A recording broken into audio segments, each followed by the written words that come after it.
मुद्दों पे हम लोग चर्चा करेंगे। कुछ मैं अपने व्यूज़ बताऊंगी बिकॉज़ बहुत लोगों ने कुछ चीज़ें जाननी चाहिए हैं।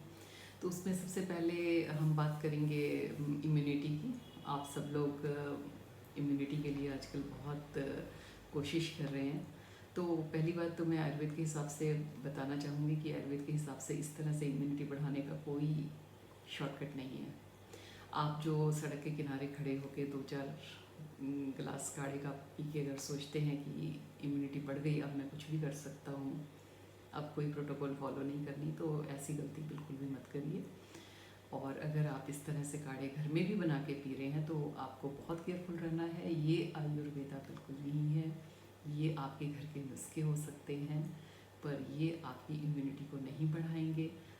आपको कोई ना कोई बीमारी अगर है, आप ब्लड थिनर्स पर हैं या आप हाइपरटेंशन के शिकार हैं, तो ये चीज़ें आपकी प्रॉब्लम को बढ़ा भी सकते हैं। तो कभी भी कोई भी काढ़ा वगैरह लेने से पहले आप डॉक्टर्स की सलाह ज़रूर लीजिए। आप अपने आयुर्वेदिक जो भी आपके कंसल्टेंट हैं, आप उनसे एक बार पूछ लीजिए कि आपकी बॉडी क्या है। आपको कोई पाइल की शिकायत तो नहीं है, आपको आप ऑन फ्लैटुलेंस की शिकायत तो नहीं है, ब्लोटिंग की प्रॉब्लम तो नहीं है। तो आपके लिए जो सेम काढ़ा जो सब लोग पी रहे हैं वो आपके लिए नहीं है। तो इन चीज़ों का ध्यान रखिए, क्योंकि अगर आपको बाई चांस उस काढ़े की ज़रूरत पड़ी तो फिर वो आपके शरीर पे असर नहीं करेगा। तो ये सब चीज़ें हैं जो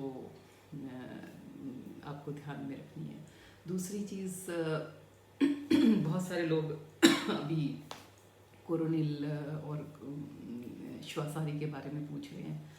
तो कोरोनिल का मुझे नहीं पता, क्योंकि हम लोग आयुर्वेदिक डॉक्टर्स हम लोग ऐसे ओटीसी मेडिसिन जो हैं नहीं प्रैक्टिस में यूज़ करते हैं, तो मैं बहुत ज़्यादा नहीं कह सकती। पर शायद से पतंजलि भी उसको प्रॉब्लम होने पे ही प्रमोट कर रहा है। बहुत ज़्यादा मुझे उस बातचीत का आइडिया नहीं है। पर श्वासाहारी जो टैबलेट्स हैं वो भी हम इस तरह से नहीं देते। अगर आप हेल्दी हैं तो बस आप हेल्दी रहिए, मस्त रहिए, खाइए अच्छे से, अपना दिनचर्या फॉलो करिए ताकि आपकी जो इम्यूनिटी है वो अच्छे से डेवलप हो सके, आपका खाना पीना सही हो, आपके हार्मोन्स ठीक टाइम पर सिक्रीट हों और आपका मेटाबॉलिज्म अच्छा हो। इसके अलावा अगर आपको कुछ चाहिए तो बिना सलाह के मत करिए, क्योंकि हर किसी का बॉडी टाइप अलग है, किसी की हेल्थ इश्यूज भी हो सकते हैं जो कि फ़ायदे की जगह नुकसान कर सकता है। और श्वासाहारी तो बिल्कुल भी नहीं, क्योंकि ये एक आयुर्वेदिक मेडिसिन है। विदाउट प्रिस्क्रिप्शन 100% इसका यूज़ जो है नहीं करना है।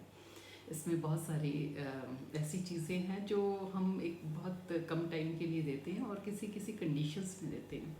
तो घर घर में बिन हेल्दी लोगों का इसको यूज़ करना वो ठीक नहीं है। दूसरी चीज़ थी, लास्ट में मैं आप लोगों को एक बात बताना चाहूँगी कि हमारे बहुत सारे डॉक्टर्स जो हैं इस कोरोना की लड़ाई में शहीद हुए हैं।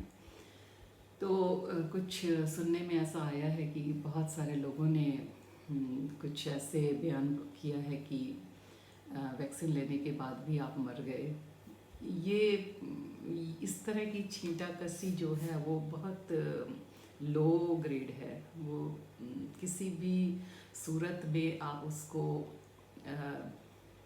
स्वीकार नहीं कर सकते। It's just totally unethical and against the decorum. कोई भी आयुर्वेदिक डॉक्टर हो चाहे एलोपैथिक डॉक्टर हो, एक सोशल सर्विस ही है मेडिसिन का काम, डॉक्टरी का काम, पर्टिकुलरली ऐसे पेंडेमिक के टाइम में। तो अगर ऐसे में कोई डॉक्टर्स की जो डेथ हुई हैं वो अपने आप में किसी सेना के शहीद से कम नहीं है।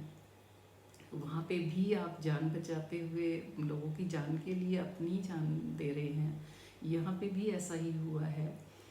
डॉक्टर्स दूसरों की जान बचाते हुए मारे गए हैं, वो भी तब कि कैसी कैसी सर्कमस्टांसेस में काम किया है, इसका अंदाज़ा भी नहीं है।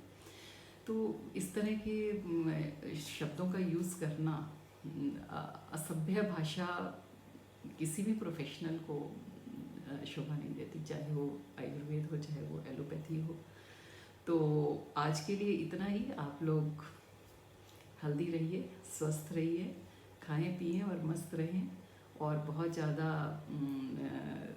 मेडिसिन्स ओवर द काउंटर खरीद के मत खाएं। और